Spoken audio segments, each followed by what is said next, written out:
Kembali lagi di Abi Andaya Suara Podcast bersama saya, Abi Andaya Suara. Kebetulan pada saat pandemi tentunya banyak atau bisa dikatakan hampir semua sekolah ya yang ada di Indonesia ini melakukan proses pembelajaran jarak jauh ya, atau melalui via online. Dan kebetulan pada seri podcast kali ini saya akan membahas mengenai program mental belajar yang nantinya harapannya bisa juga dipraktikkan oleh mereka yang pada usia belajar maupun teman-teman yang sedang WFH ya, karena pandemi COVID 2019. Nah, apa sih program mental belajar dan apakah fungsinya? Yuk simak hingga akhir seri podcast kali ini. Sudah mencoba berbagai cara untuk memaksimalkan hasil belajar. Pada podcast kali ini saya akan berbagi artikel atau tips ya, untuk membuat kondisi mental belajar yang sempurna dan penuh dengan gairah, penuh dengan semangat, penuh dengan kebahagiaan, sehingga dapat mengantarkan Anda pada hasil belajar yang maksimal. Saya kira podcast ini tidak hanya penting bagi para pelajar saja atau mereka yang berada di usia belajar ya, jadi di usia sekolah. Karena sebenarnya kita itu mengalami proses belajar di usia berapapun dan dalam jabatan serta kondisi apapun. Kita semua tentunya masih belajar terus ya sampai tua nanti, bahkan sampai ke liang lahat. Apalagi bagi kita yang merupakan orang-orang baru dalam dunia yang dimasuki, misalnya seperti tempat kerja baru, sekolah baru, dengan lingkungan yang berbeda dan orang-orang yang kita tidak kenali sama sekali. Nah, sebenarnya seberapa penting sih kondisi mental belajar itu? Jawabannya tentunya sangat penting, karena kondisi mental belajar adalah source of motivation atau motivation source atau sumber semangat bagi setiap orang dalam mempelajari sesuatu. Jika seseorang terlanjur melakukan pendekatan yang salah terhadap pembentukan kondisi mental belajarnya, maka tentunya akan menyebabkan kualitas belajar yang juga kurang bagus hasilnya. Sebagai gambaran bahwa kondisi mental belajar adalah sebuah kondisi psikologis atau pikiran yang dialami pada saat belajar. Nah, jadi definisi dari mental belajar adalah sebuah kondisi psikologis yang sedang dialami oleh pikiran pada saat sedang mempelajari sesuatu atau pada saat belajar ya. Nah, lalu pendekatan apa sih yang paling tepat nih untuk membentuk kondisi mental belajar ya? Terdapat dua jenis pendekatan ya terhadap pembentukan atau pemrograman kondisi mental belajar. Yang pertama adalah metode pendekatan pull yang lebih pada fokus terhadap pemberian imbalan dan hadiah atau bonus yang didapatkan sebagai hasil dari usaha belajar yang terjadi. Dan metode pendekatan push yang terfokus pada pemberian punishment atau hukuman, aturan, pembatasan jika terjadi kegagalan terhadap usaha belajar yang sudah dilakukan. Sebagai contoh, seorang guru, pendidik atau orang tua melakukan pendekatan pull terhadap siswa atau anaknya dengan memberikan tekanan berupa barang siapa yang mampu mencapai prestasi tertentu, maka akan mendapatkan imbalan, bonus atau hadiah atau komisi sebagai penghargaan terhadap usahanya dalam pembelajaran. Hasilnya siswa dan anak akan lebih terpacu dan bersemangat dalam meningkatkan kualitas belajarnya dan merasa bebas dari tekanan. Sementara seorang pengusaha yang menerapkan metode push dengan tekanan berlebih pada punishment atau hukuman, dari hukuman ringan hingga pemecatan jika saja terdapat pegawai yang melakukan pekerjaan yang tidak baik, yang melanggar, yang hasilnya akan memberikan tekanan kepada mental si pegawai.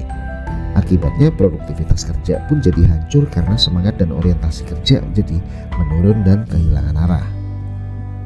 Lalu apa hubungannya terhadap kondisi mental belajar? Kenyataannya saya seringkali menemukan kondisi seorang pelajar baik dalam tingkatan sekolah, menengah hingga tingkatan universitas sekalipun lebih suka menggunakan metode push daripada metode pull yang sebenarnya jauh lebih menguntungkan secara moral, secara mental ya.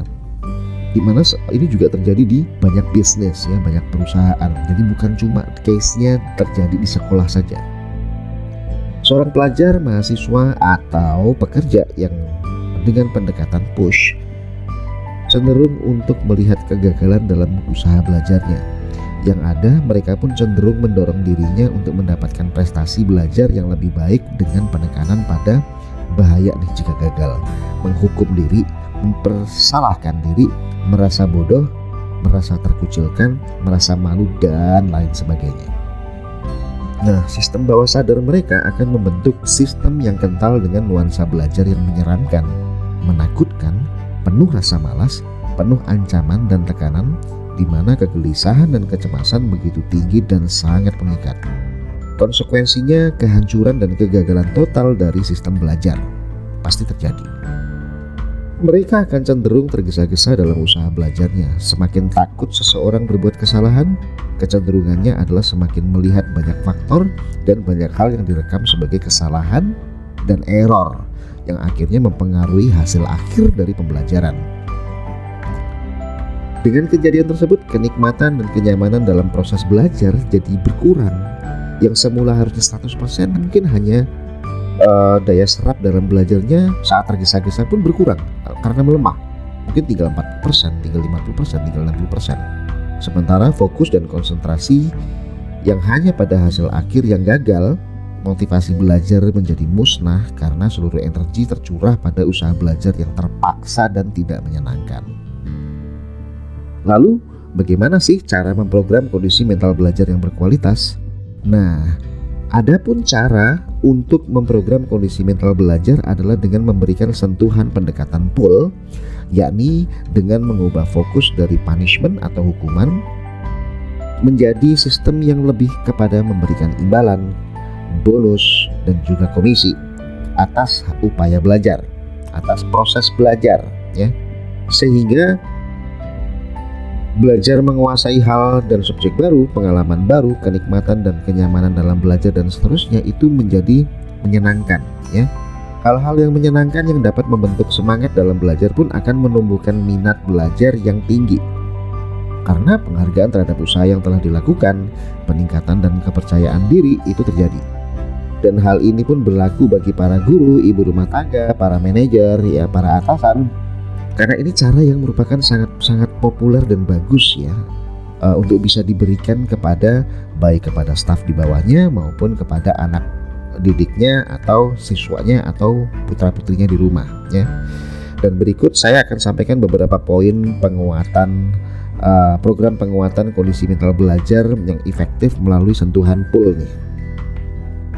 Yang pertama, berikan bonus, imbalan, hadiah sebagai penghargaan terhadap usaha belajar baik kepada diri sendiri atau kepada anak atau siswa.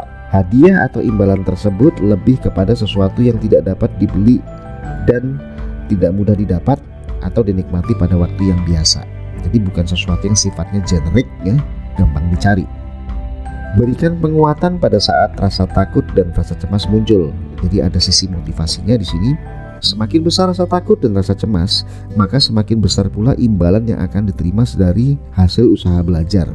Misalnya kelegaan, kenyamanan, kepuasan batin, ya, dan pencapaian sisi psikologis lainnya yang bisa disampaikan. Sugesti dapat berupa kata-kata yang bentuknya adalah pelegaan dan motivatif, tentunya harus selalu didukungkan kepada mereka. Yang ketiga adalah selalu berikan motivasi berupa visualisasi atau penggambaran bahwa Anda, anak, siswa, staf sedang menikmati hasil dari usaha belajar yang telah dijalankan. Misalnya betapa leganya jika sudah bertemu dengan dosen, jika sudah mengerjakan pekerjaan rumah, atau betapa tenangnya dan senangnya ketika selesai ujian, atau ketika sebuah proyek yang sedang dikerjakan oleh tim bisa selesai lebih cepat dari yang ditargetkan oleh tim atau maupun atasan, ya. Gambarkan sejelas mungkin dan gunakan relaksasi sebagai cara agar gambaran tersebut mampu terekam dengan baik oleh subconscious mind atau pikiran bawah sadar, ya. Pada podcast di Law of Attraction saya sudah sempat jelaskan mengenai bagian fungsi dan gelombang elektromagnetis otak. Silahkan teman-teman bisa buka podcastnya, ya, dengerin baik-baik. Yang keempat adalah lakukan 3 langkah di atas sesering mungkin, apalagi pada saat menghadapi peluang belajar, dan lakukan variasi sehingga tidak menimbulkan efek jenuh. Artinya mengubah-ubah bentuk imbalan, ya, bentuk hadiah, bentuk komisi, baik kepada ya karyawan, baik kepada siswa, ya, maupun juga kepada diri sendiri nih, ya. Jadi kita menjanjikan diri kita sendiri kalau kita bisa melewati proses belajar ini, kita mendapatkan sesuatu, ya. Jadi kita coba bisa lebih variatif, ya, agar tidak menimbulkan efek jenuh. Karena Kenapa? Karena kalau sudah jenuh biasanya secara psikologis, secara mental itu akan mempengaruhi mulai dari kecepatan belajarnya, mulai dari proses belajarnya ya, rasa kecepatannya, menikmatinya sudah akan biasa karena sudah terlalu sering dilakukan. Yang kelima, pada waktu tertentu, pada saat semangat hilang, ketakutan dan kecemasan muncul, lakukanlah relaksasi pikiran.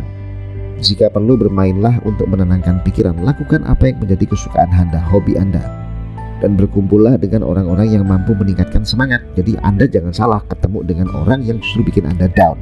Ops, harus dihindari. Anda harus bertemu dengan orang yang tepat, curhat dengan orang yang tepat, cerita dengan orang yang tepat, supaya dia bisa memberikan motivasi kepada Anda.